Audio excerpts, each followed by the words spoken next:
This is Bill McMinn from Ecclesiastes Bible Church, and this is the Way to Go podcast, where we talk about faith, family, and daily life, putting the Bible into practical, everyday terms. Welcome to the Way to Go podcast. I'm Bill McMinn along with Bradley Brobst, and we are talking about transitions, actually. So, Brad, you came up to me in the hallway the other day, and you said, man, there's a lot of people making transitions in their life, and I've really been thinking about this. And I said, okay, well, we can do a podcast on it. So, what's been on your mind about it? Well, just the people I've been praying for. There's people that are transitioning from different jobs. There's people that are transitioning from their business moving to this or that, or there's people transitioning from retirement. Their businesses, they're at that age of retirement, or there's people transitioning into having kids. There's so many transition periods that right. Just praying for to help and guide and lead, asking for guidance and all. So those you're praying times. for them. So you're praying for Yes. them, whether they're a new job or Yeah. having a child or whatever it is, just to help them to make the adjustment to a new chapter in their life. Yes. Right. Yep. And it is an adjustment. I mean, anytime we come through changes, there's a big adjustment that we have to go through. And I find that you do make it and you do adjust because you have to. You don't really have a choice. So yeah, there's a lot in there. My saying for years was this: nothing stays the same forever.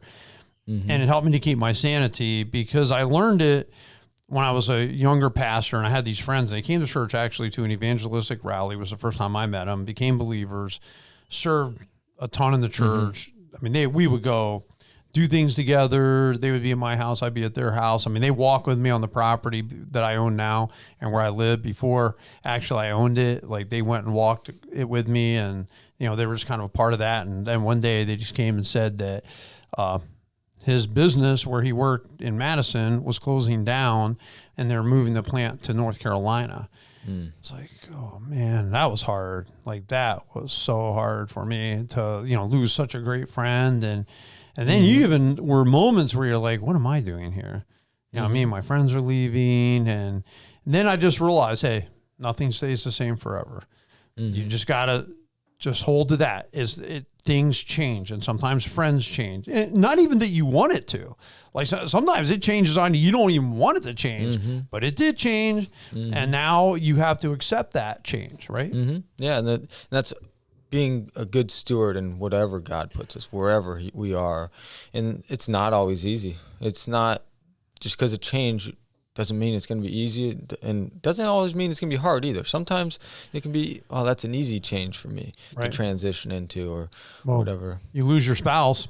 That's going to be a tough transition. I would say for me, when my kids went to college and they were always with me, and then they're in college, hours away, that was hard. That was a tough transition. I've been through a lot of things, staff changes, transitions there, and then somebody you're used to working with, and now they're gone. Now you got somebody else, and you're figuring all that out, like you. Yeah, some new rookie. Big transition. Woo!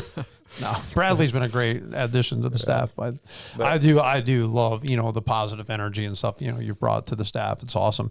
But this is always changing. Like, there's something that just never stays the same. And my brother, one time, I remember I told him, I said, man, this is a little while back. And I said, yeah, it's been some rough going, for a couple of years. He goes, a couple of years, nothing, dude.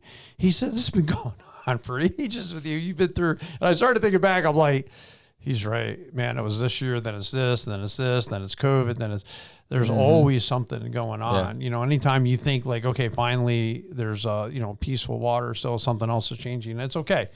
That's life. It's just how it goes, and that's life as we live it. And life as you live is not always as you plan it or what you think. But I love this passage in Ecclesiastes 3. There is time for everything, a season for every activity under the heavens, a time to be born, a time to die, a time to plant, a time to uproot, a time to kill, a time to heal, a time to tear down, and a time to build, a time to weep and a time to laugh, a time to mourn and a time to dance, a time to scatter stones and a time to gather them, a time to embrace, a time to refrain from embracing, a time to search, a time to give up, a time to keep, a time to throw away, a time to tear, a time to mend, a time to be silent, a time to speak, a time to love and a time to hate, a time for war and a time for peace. What do workers gain for all their toils? I've seen the burden God has laid on the human race. He has made everything beautiful in its time. And I love that. There's a time and place for everything, and God makes all things beautiful in its own time, even the hard times. And that's where the Bible tells us to rejoice with those who rejoice, mourn with those who mourn. Right. And when you see your friends and family members going through transitioning and just being there, supporting them, and mourning with when they're struggling, be there. Be that friend that's going to help them, guide them. You're thinking about hard transitions. Mm-hmm. Some transitions are just... Yeah, rejoice with them. Yeah. Some are good things, some are bad things. I think you just have to realize there's a time and place for everything. Mm-hmm. And sometimes you're in a certain season. I've had different seasons in my life. There was a season where I was a varsity soccer coach. Mm-hmm. Now I'm not. There was a season my kids were little. There's a season now where they're growing up. My season now in being a grandparent, that's a whole new thing for me. There's just been different seasons that I've gone through as a human being. I mean, forget as a pastor. I mean, just as a human. And yeah, I've just had to embrace it all. It's just like we have winter. Yeah. We'll have spring. We'll have summer. We'll have fall. We'll have more winter. It's just the way it is. You know, you go through seasons in life. Mm-hmm. Yeah, and just like you brought up, little kids growing up, there's nothing you can do. That's just that transition. Even though you love them little, but you also love them not having to change their diapers. Right. So there's pros and cons in all the transitions that happen. Right. And like you said, God will make everything beautiful in its time. In its time. So I've just had to roll with it, and I try to be thankful in all my seasons as I've gotten older. And I think that's one of the hardest things. Like, not only are seasons changing, you're aging through all those seasons. Mm-hmm. Your kids growing up, man, over 20 years of time means you just went through 20 years. You're 20 years older than where you started. Mm-hmm. And that's kind of a hard thing sometimes too. You look back, you're like, oh my goodness, where did time go? Yeah. And, you know, like Jacob said, I just read it recently, you know, my days have been few. And he lived to 130 some, whatever it was, years old. And, you know, my days have been few and at times full of trouble. You know, as he looked at his life, I'm like, yeah, he lives way longer than we live. And he even thought his life was short. Mm-hmm. So obviously ours is as well. But again, time, place for everything. Every chapter is beautiful in its time. And one thing too, for me, I don't look back. Like, I don't really see a lot. I never have in my whole life. I've never seen much value in looking back. It's like, what does it matter? I've learned the lessons for sure, but keep moving. Yeah, it's always a growing, take what you're given at that moment, grow with it. And there's a scripture that talks about taking your hand and looking off the plow and looking back. You got to keep that straight line. You got to be plowing it correctly. You got to be working through it. Yeah, well, yeah, he said the person who takes on, like, following him, the kingdom, if you look back and you're plowing, you're going to plow a crooked line. It's just focus on where you're going, not on what's behind. In Philippians 3:13-14, brothers and sisters, I do not consider myself yet to have taken hold of it. But one thing I do, forgetting what is behind and straining toward what is ahead, I press on toward the goal to win the prize for which God has called me heavenward in Christ Jesus. I think it's such a powerful passage of scripture, forgetting what's behind. It doesn't matter. And sometimes, you know, we can get super hung up on that because you're thinking about, well, these people used to call me all the time, or we used to hang out all the time. Yeah, you used to hang out all the time, but then they had kids, or their kids got involved in sports, or something changed in their life. It's not personal. It's just the way it went. And so then you might be hanging on to that, where, hey, sometimes it's best just take what the new chapter is and roll with it, appreciate it, be thankful for it. And, you know, maybe you'll find some new friends to hang around with, or maybe you'll spend more time with your family, or who knows what, but different seasons. Yeah, right? not taking the time for granted that God gives us, because like people that I know that have been diagnosed with cancer, that transition of, that's a hard transition. And most of the time I hear that I want more time. I want more time. And that's a hard transition.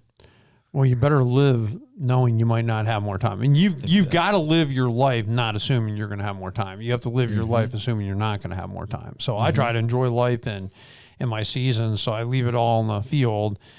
And I've done things. I don't want to wait forever to do things, because there's no guarantee I'm going to have time to do things, or that I'm even going to be alive a year from now, or 6 months from now, or 3 months from now. There's none of us in this room have that guarantee. No guarantee. No guarantee. So, but again, I just encourage people, don't spend your whole life looking back. I believe it's in Ecclesiastes talks about that. it's unwise to ask, why were the older days better than these? Almost every generation is going to talk about what was better back then. Mm-hmm. It was better the way we were when we were younger. I can say it about this country. Well, it was better before we had all this technology. It was better when we just went outside and played. And do I think it's better? I do think it was better, actually, to be honest with you. You know what I'm saying? I think, kids playing games in their bedroom all day versus being out running around playing kickball in the backyard, I would say, and hide and seek at night with your neighbor friend, I would say, no, those were pretty good days. I'm not going to complain about that. But on the other hand, you can't just focus on the back and realize, but that's not where we're at now. Mm-hmm. It's like, well, people in church used to be blah, blah, blah, blah, blah. And we didn't have online and blah, blah, blah, but we do now. Mm-hmm. It doesn't matter what the past was. Where are we today? So adjusting to all those new changes and adjust to it. Yeah, I think so. Absolutely. And most people don't like adjusting. I mean, just anything. If you want to get healthier, to diet. Nobody wants to adjust their way of eating. Nobody wants to adjust their time of waking up to start working out or whatever they have to do. Change is hard. People don't like change. They like the norm. They like everything the same, but things do change. Like I said, just by virtue of going through seasons. I've had seasons where I was heavy into steelhead fishing, and I would do that a lot. The population dried up more, and I picked up a camera, so then I became more interested in that. So then I became more about, well, instead of going and fishing, because I was actually starting to feel badly for the fish, because I realized how many times we were all hooking these poor suckers, because they're in a river all winter. I just like, well, why don't I just do hiking and then I get in the kayaking and hopefully that'll be a continuing season. And you wonder, well, why didn't I do it before? I should have done this stuff sooner, but you can't worry about that. You just have to, hey, that was my season then. And this is what I was busy doing. And this is my season now. And this is what I'm busy now. And it changes. I'm telling you, like, I'm older than you. It just changes. Some of the stuff you're interested in or can do. I never thought there'd ever be a day when I didn't want to see a football come streaking out of the sky my direction, like that would ever happen. I carried a football everywhere I went. There's always a football in my car. So I always wanted to throw it around and play catch with it and stuff like that. But I got older and I realized, it's fun, but not when I'm playing with a 25-year-old and I'm at now, let's say 50 some at the time.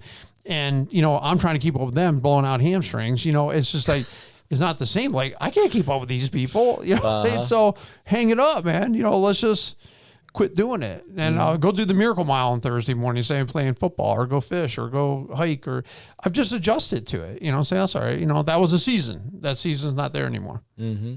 Yep. No, and that's exactly that. Even with racing, I'm not in that anymore. Now I have a utility, so I'm slower now, and it's just, it eats at me because I want to be racing, but it's a thing for the family. Eventually it may come back. You don't know with those transitions of where it might come back in at, or which you're not going to get any younger. So Billy, football's not coming back. No, it's not. It's not coming. No, that one's not going to come back, and that's okay, because then I just try to stay fit for hiking or stay fit for my grandson and for the future and do the best I can, because that's all that I can do. So I don't anticipate, sitting in a chair on my porch all day. I can tell you that. Like, I don't anticipate that. But we've had seasons where we had huge gardens, and then we didn't, and now we're going back to raised beds and planted a bunch of blueberries, and that's a new season. It's just, there's constantly new things to look forward to be excited about.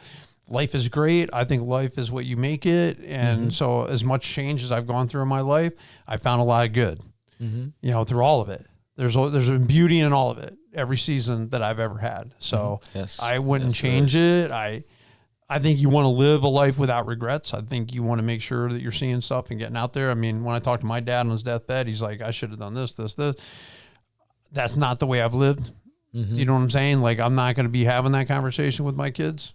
But and that's where I think being a good steward of our time, making sure we're taking time for our children, our spouse, and even our parents, making sure that we're pouring in, because our parents aren't even going to be there for, they're there. Don't take advantage of that just because, they're there. What, like you said, we're not guaranteed. They're not always going to be there. They're guaranteed to be here in 3 months or whatever. Right. Like I said, I've gone through changes. We don't even have enough time in 5 shows to talk about all the changes I've seen in my life, but I found adjust to it, realize there's a time and place for everything. There are seasons for building up, seasons for tearing down, seasons to laugh, seasons to cry. It's just, you got all kinds of seasons in your life, and that's okay. Mm-hmm. You know what I'm saying? You're going to go through it, and you're going to make it, and God's going to make everything beautiful in his own time. And so you got to change sometimes how you expect things to look and just appreciate where you are, because I like these verses too. I know there's nothing better for people than to be happy and to do good while they live, that each of them may eat and drink and find satisfaction in all their toil. This is a gift from God. So to me, verse 12 is a theme verse for me. There's nothing better for people. Be happy, do good. And one of the reasons I love the book of Ecclesiastes so much is it's simple. And I'm a simple-minded person. I like things to be simple. So to me, that's simple. Be happy, do good. Don't just be happy and not do good. Don't just go do a bunch of good, not be happy. You know what I'm saying? I think both of those things are, there's a balance there in life. And I want to have my life have stuff where you know you're doing good and you know you've helped somebody else and you've done something important for them and with them and whatnot, and ministry and all that kind of stuff. I also want there to be times with my kids and times with my grandson, and times where it might not be about anything other than we just enjoyed a walk, or we just went to go see a waterfall or something like that. We just enjoyed the beautiful world that God put here. Why did he put it here? For us to enjoy, right? So yeah, I just appreciate where you're at. Most definitely. So what else do you think about the transitions and the time and place for all things and these seasons that we're in?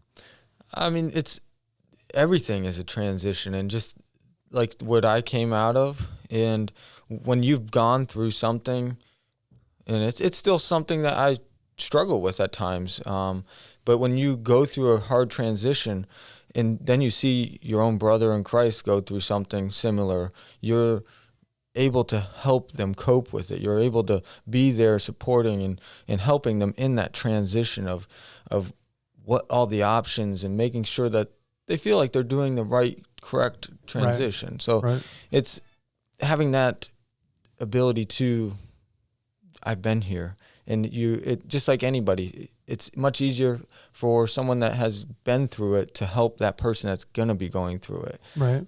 And God is sovereign too. I mean, you got to look at the sovereignty of the Lord and realize some of these things, no matter whether you like it or not, it happened, and that's reality. I'm very much a realist, and I've got to embrace what's there. Not what I want it to be, not what I hope, not what the ideal is, what's really happening. What's my real situation right now? For some people, they're walking through a tough thing. Like you said, it could be a cancer diagnosis, and they're going to walk through, and there's the valley of the shadow of death right there. And what do we do in Psalm 23? You trust the Lord. And what the whole reason, because I wonder when I read that Psalm, why in the world somebody leading the sheep through the valley? Like a valley of the shadow of death. Why? What kind of shepherd are you? You know what I'm saying? Leading your sheep there. And the problem was the pasture would dry up in one spot, and the shepherd would have to get the sheep to another pasture. And the only way to get from one pasture to the next was through that dark valley. And sometimes you're not going to the valley, you're going through the valley. And that's what we got to realize. Yeah, sometimes we do go through hard stretches, but it's just through at that time. Other things, changes are just good. We just have to make the adjustment. I remember being at the church, in the old white church. So everyone's got a hymn book in their hands. They come to church in the old white church and come up the stairs. Next thing you know, we're singing songs and you got a lot of piano and organ. And then next thing you know, on like one fell swoop, you're at a whole different location. You don't have any more hymn books. You're singing everything on an overhead projector. You're singing the guitar and drums. It's a big change. I mean, it was a monster change, and really only one person in that time said, well, hey, it's just further than I want to go to church because you moved 5 miles away for whatever reason. They thought that was too far to go. And we were fine with that too. We got it. We hardly lost anyone because every one of those people were willing to embrace change for the good. And so I remember when we voted to leave the building, and I said, hey, all these people have been there their whole lives, and some of them are now in their 80s, right? They've been there all their lives. This is all they've known is Little White Church, Eagleville. And I remember we voted. I said, hey, here's all we're voting. We don't know where we're going. We only know we're going. I said, so can you imagine having like a congregational meeting? We're leaving. We don't know where we're going. But we're going to have a vote right now that we agree we are not doing anything more to further staying at this location. Every decision from now on is about leaving. And every unanimous, I remember this elderly woman raising her hand, yes, I agree, we are leaving this place. Because of their willingness to change, because of their willingness to accept it, we were able to succeed. If we had a bunch of unwilling people, if we had a bunch of people who couldn't adjust, it would have been a terrible thing. But the thing I always appreciate about Eagleville, more than any place I've ever been in my entire life, is their ability to change and to adjust. It was enormous for the growth of the church. And saturating it with prayer. Right. Making sure you're seeking out God's will, what he wants. Because even Jesus, he did not want to die. If there's another way, Lord, but not my will, but your will be done. He wanted God's will more than his own. Right. Absolutely. And that had to be a big change for him, coming from heaven to earth. That was a big transition, but he did it for our good. And so again, some things are life. You got to, I always said, my grandmother taught me this when, I was younger and playing cards with her. You got to play the hand you're dealt. Exactly. That's how it is. All your only responsibility, Bill, is when you get a hand in your card is to play that hand to the best of your ability, because that's all you have is what's in your hand. So I've always been one, whatever cards God deals me at any given time, I've got to play that. That's what's in my hand right now. I got to play it the best that I can. And hopefully you'll be encouraged. I do agree with what you said. Pray about it. You pray for God's leading. He's going to give you leading, but don't be afraid to change. Roll with it. Roll with the punches. You'll have a lot less ulcers and anxiety and sleepless nights. You got to roll with the punches. You got to go with it. You got to realize God's sovereign. There's a time and place for everything. He's making everything beautiful in his own time. You guys all have a great and a blessed week.